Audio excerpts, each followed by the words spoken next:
Bonjour, j'espère que tu vas bien. En ce qui me concerne, ça va super bien. On est dimanche, j'ai ma petite tasse alienne avec du café qui n'est pas noir comme mon âme, mais j'ai ajouté un petit peu de lait d'amande, voilà, ou amande ou avoine. On s'en fout, j'ai rajouté du lait dedans. Ici, j'ai des petits patchs pour les yeux. Ouais, je te fais de l'ASMR en même temps.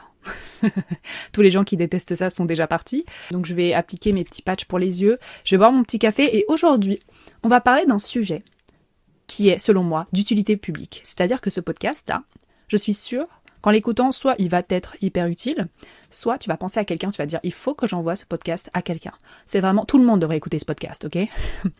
Donc voilà, c'est un sujet qui m'intéresse énormément. Je ne suis pas spécialiste dans ce domaine, mais c'est un sujet que j'adore. C'est évidemment l'amour. Je l'ai dit de manière super gênante. Ah oui, petit fait, si tu te demandes pourquoi je suis plus gênante que d'habitude, c'est parce que je me filme en même temps, voilà. Alors, je me filme, oui, tu vas me dire, ça veut dire que tu vas le poster sur YouTube. On va voir, franchement, clairement, on va voir ce que ça donne. C'est un petit test. Surtout que moi, quand j'enregistre mes podcasts, je vais les monter en même temps. Enfin, c'est un peu bizarre, mais j'enregistre et puis si je dis de la merde, ce qui arrive assez souvent, je cut direct et puis je continue à enregistrer. Vous voyez ce que je veux dire? Du coup, ça me facilite la vie pour le montage. Oh mon Dieu. En fait, bon, pour ceux qui sont du podcast et qui n'ont pas regardé la vidéo sur YouTube, en intro, j'ai dit qu'il y avait une abeille ou une guêpe, je sais pas, qui se promène dans ma chambre. Et j'ai dit à tout moment, elle surgit et elle me fait peur. Et là, j'ai vu un insecte volant s'approcher de moi. Je sais pas si c'était une mouche, si c'était la guêpe. Enfin bref, voilà. Donc si vous m'entendez faire des bruits bizarres, avoir peur, c'est à cause d'elle. Bref, cette intro est beaucoup trop longue. Je disais donc juste que je me filme. On verra si ça sort ou pas. On verra si je me trouve gênante, si j'aime pas, vous le verrez jamais, le visuel. Mais en tout cas, vous pourrez imaginer. Bref, on va passer directement au sujet de ce podcast, c'est-à-dire l'amour. Alors comme je vous ai dit, je ne suis pas spécialiste, mais j'adore l'amour, j'adore surtout les relations, de manière générale. Alors petite parenthèse astrologique, les gars, je suis Balance, donc j'ai mon soleil, j'ai Vénus et j'ai Mercure en Balance. Donc voilà, toutes les personnes qui s'y connaissent en astrologie se disent « Ah ok, that's why ». Oui, donc j'aime beaucoup parler des relations. J'ai beaucoup de choses à dire. J'ai fait un semblant de script. On va essayer de le suivre. Je pense que je serai un petit peu en freestyle. Je pense que vous aimez ça. N'hésitez pas à me le dire sur Instagram, ce que vous préférez quand je suis linéaire ou quand je suis en mode freestyle. En tout cas, aujourd'hui, ce sera un petit mélange des deux. Dans un premier temps, je voulais faire la différence entre relation et sentiment. Parce que pour moi, c'est totalement différent dans le sens où les sentiments, tu peux pas vraiment les contrôler. Enfin, tu ne peux carrément pas contrôler tes sentiments. Tu vois, quand t'as un crush, tu vois, c'est vraiment la différence entre le couple et le crush. Tandis que la relation, tandis que le couple, c'est vraiment quelque chose qui se construit. Et c'est ça qui rend la chose complexe. Et donc, quand tu veux rentrer dans une relation, quand tu es dans un couple, il y a des choses à prendre en compte, tu vois. C'est pas comme un crush où c'est juste tes sentiments et puis voilà, là vraiment tu dois prendre des choses en compte. Je sais pas si vous connaissez Amal Tahir, qui est une créatrice de contenu, sexologue, qui fait des, pas thérapie de couple, mais qui parle beaucoup des relations, dont elle, c'est clairement le métier, elle est coach là-dedans. Oh, je suis un peu essoufflée là, attendez, on va faire une petite pause peut-être, parce que c'est peut-être parce que j'ai bu trop de café que je suis essoufflée. Faire une petite pause ASMR de café, je vais certainement pas le cut. Voilà, j'espère que vous aussi vous avez à boire comme ça, vous m'écoutez pas juste boire et vous avez aussi votre boisson. À part si vous êtes en train de conduire par contre, en vrai, si on peut boire, non. Bref, oh là là, je m'égare un peu là. Je disais donc, Amal Tahir a écrit un livre qui s'appelle « Aimer sainement ». Et dans ce livre, elle parle des non négociables.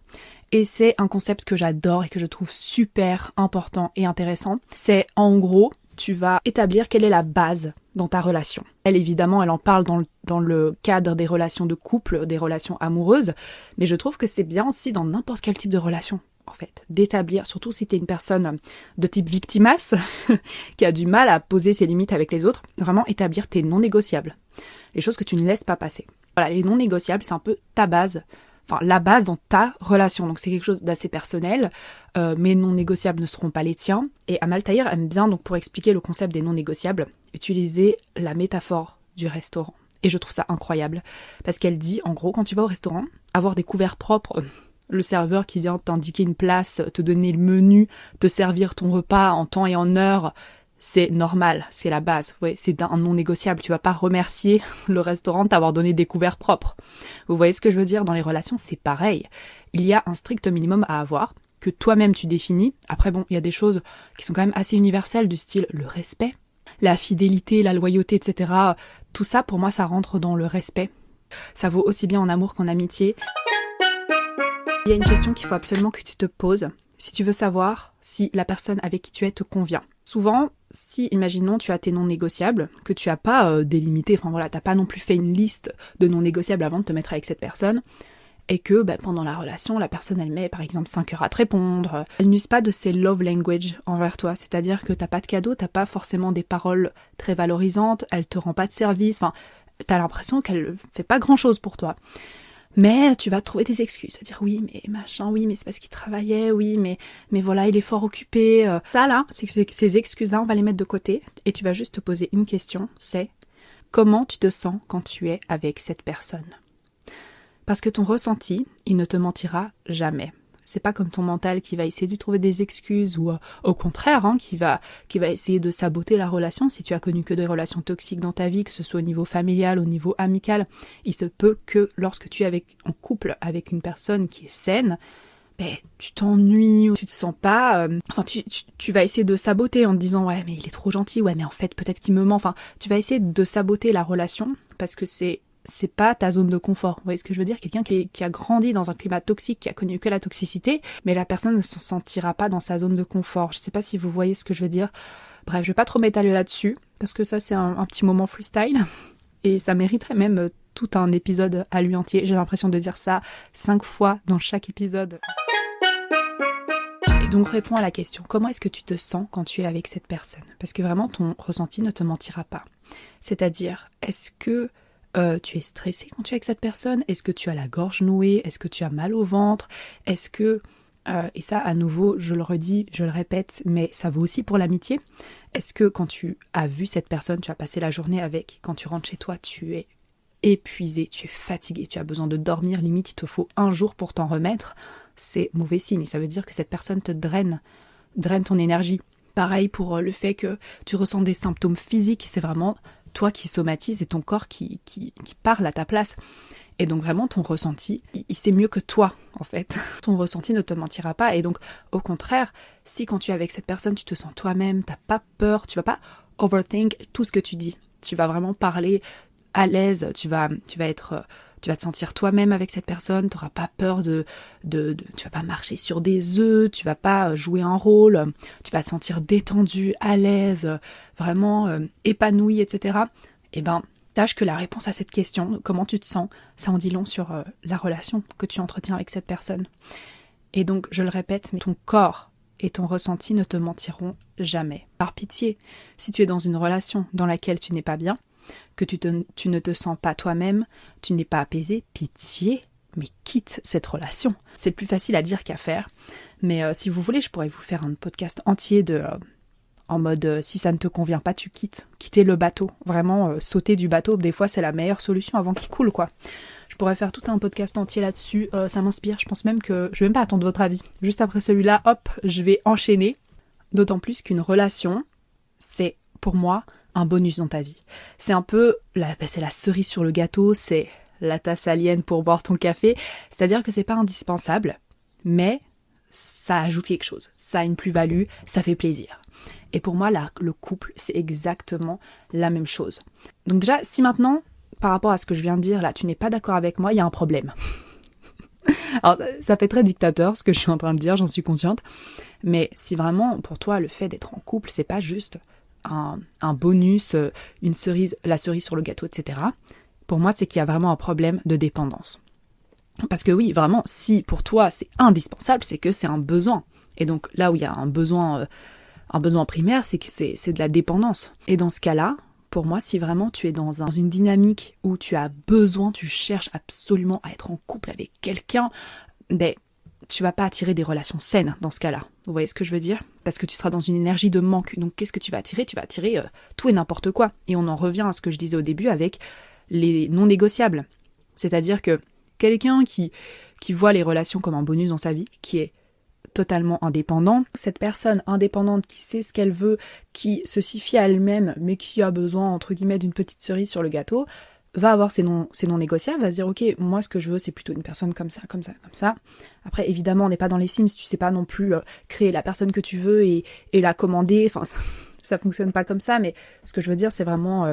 Enfin bref, allez lire le livre d'Amal Taher, enfin je vais pas non plus vous expliquer en détail c'est quoi les non négociables, les trucs et machin, enfin voilà, chacun son taf, ok. Elle l'explique, moi je vous donne des petites anecdotes et je vous dis ce que j'en pense. Une personne comme ça, indépendante, va beaucoup plus attirer des personnes qui lui ressemblent. Vous voyez ce que je veux dire? Elle sera beaucoup plus épanouie en couple. Parce que tu n'es pas dans le manque, dans le besoin, etc. Par rapport aux personnes qui sont dépendantes justement, qui ont besoin d'être en couple, etc. En général, ces gens-là vont souvent fermer les yeux sur les red flags, vont faire passer les besoins de l'autre avant leurs propres besoins. Imaginons si la personne ne respecte pas vos besoins, si la personne... vous manque de respect ou ne correspond pas par exemple à vos non négociables, vous allez fermer les yeux, clairement. Ça, non, on n'accepte pas. De manière générale, ta relation amoureuse, c'est le reflet de l'amour que tu te portes. Dans le sens où, si tu te respectes toi-même, que tu as une bonne estime de toi, tu ne laisseras personne te traiter moins bien. C'est-à-dire que si toi, tu as une bonne intelligence émotionnelle, tu sais ce dont tu as besoin, quand ça va pas, tu sais exactement ce que tu dois faire, tu te mets bien. Clairement, tu sais te payer des vacances, tu te mets bien, mais tu vas pas accepter qu'on te traite moins bien. Vous voyez ce que je veux dire? Le minimum qu'on te traite aussi bien que ce que toi tu te traites. Tu n'accepteras pas moins. Alors que au contraire, si tu as une mauvaise estime de toi, que ton discours mental est négatif, tu auras tendance à accepter de mauvais traitements. Parce que vraiment inconsciemment, je tiens à le souligner, tu vas penser que tu mérites ça. Dans ton discours mental, c'est déjà ce que tu te dis, alors que c'est totalement faux. Attention, personne ne mérite ça, pas du tout. Et encore moins la belle gosse qui m'écoute.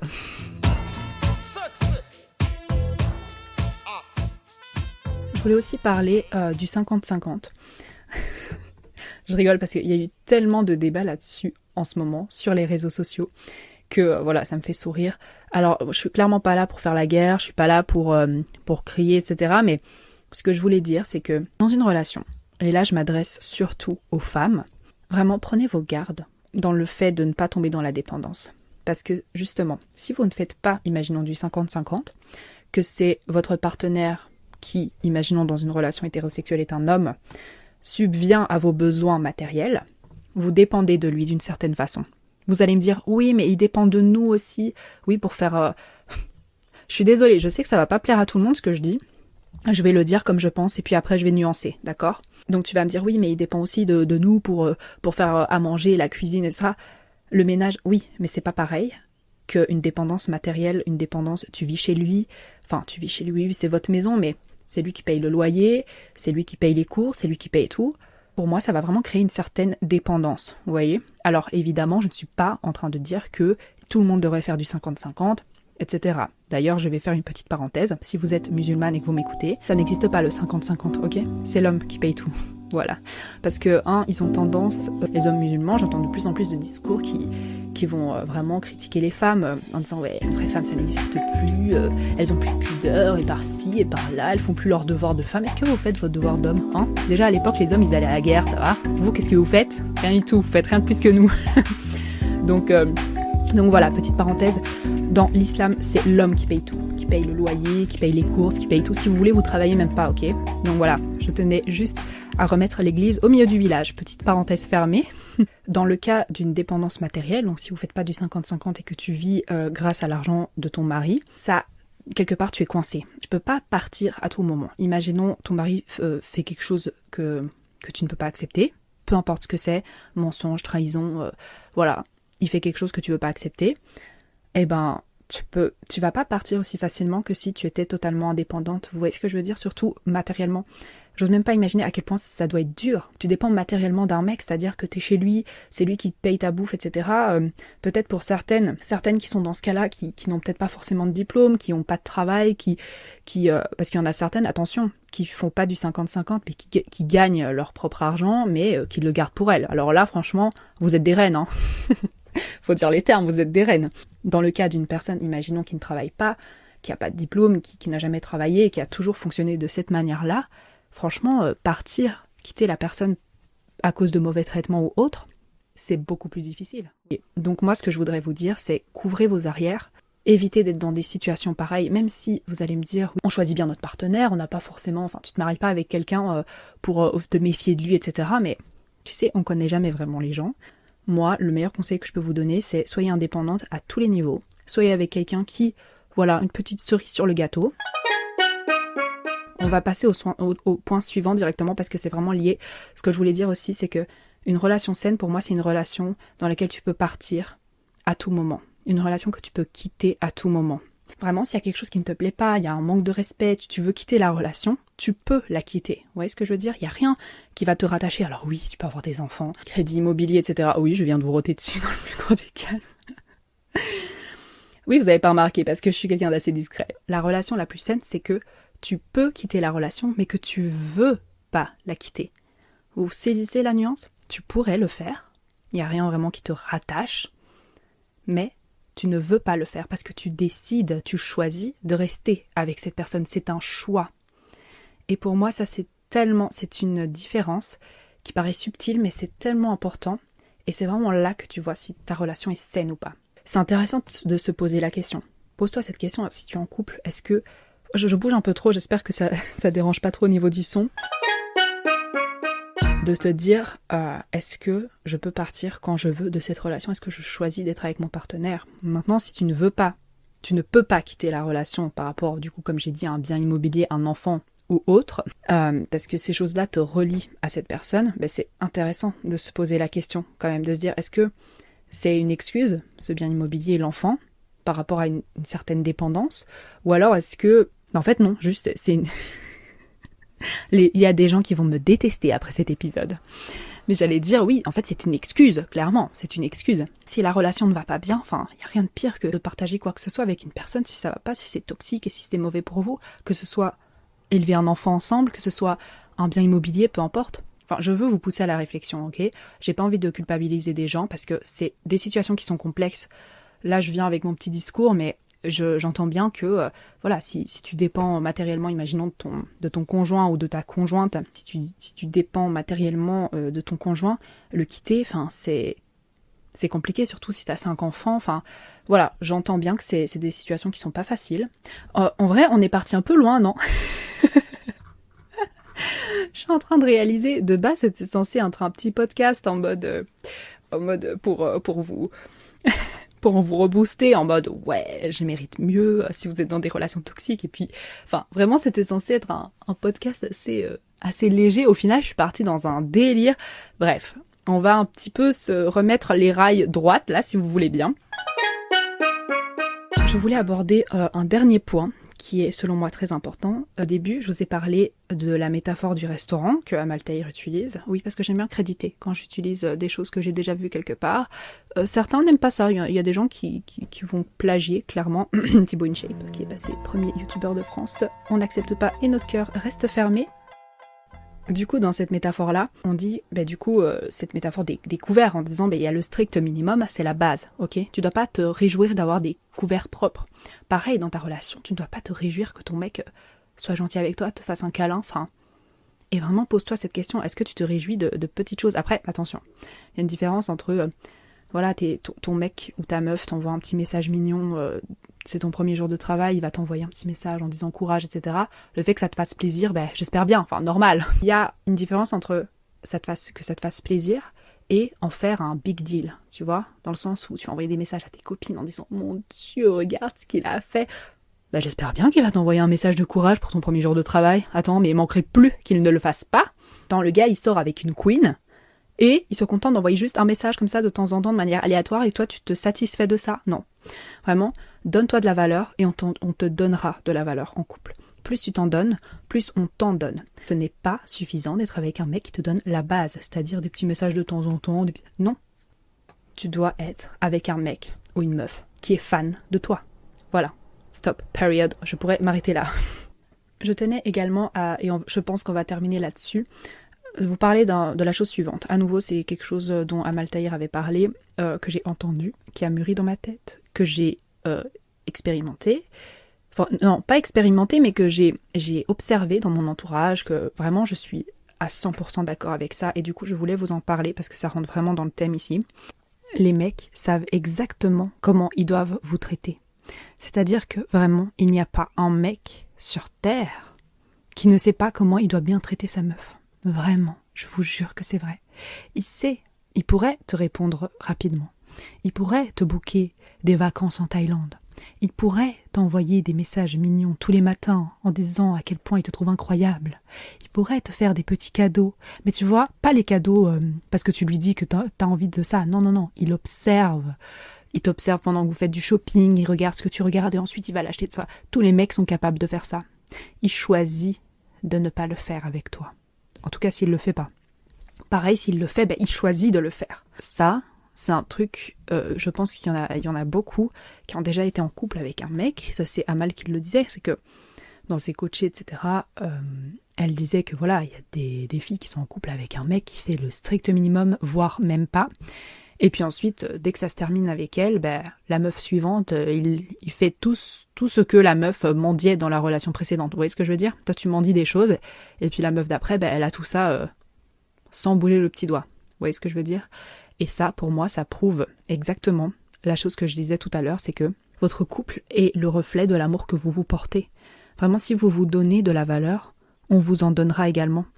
Si vous mendiez de l'amour, vraiment, on va vous traiter, on va mal vous traiter. Et vous ne méritez pas qu'on vous maltraite, n'est-ce pas ? Je rigole parce que je me trouve gênante dans cet épisode. J'espère que vous m'avez pas trouvée gênante, que je vous ai diverti, que je vous ai fait rire, que je vous ai appris quelque chose ou que j'ai poussé la réflexion. En tout cas, si t'as un mec toxique, quitte-le. Ou une meuf toxique, quitte-la. Sur ce, je vous fais des bisous. Passez un bon dimanche si vous l'écoutez dimanche. Passez une bonne semaine si vous l'écoutez durant la semaine. Et moi, je vous dis à dimanche prochain. Bisous ! Si ce podcast te plaît, n'hésite pas à me mettre une jolie note sur Spotify ou Apple Podcast. Non, je déconne, on n'est pas encore sur Apple Podcast. N'hésite pas également à me suivre sur le compte Instagram selfcaremental111. Il y a également chaque semaine des publications qui se réfèrent à l'épisode que tu peux commenter avec ton avis. Donc n'hésite pas à le faire si l'épisode t'a plu. Bisous, ciao. C'était trop gênant, j'en peux plus.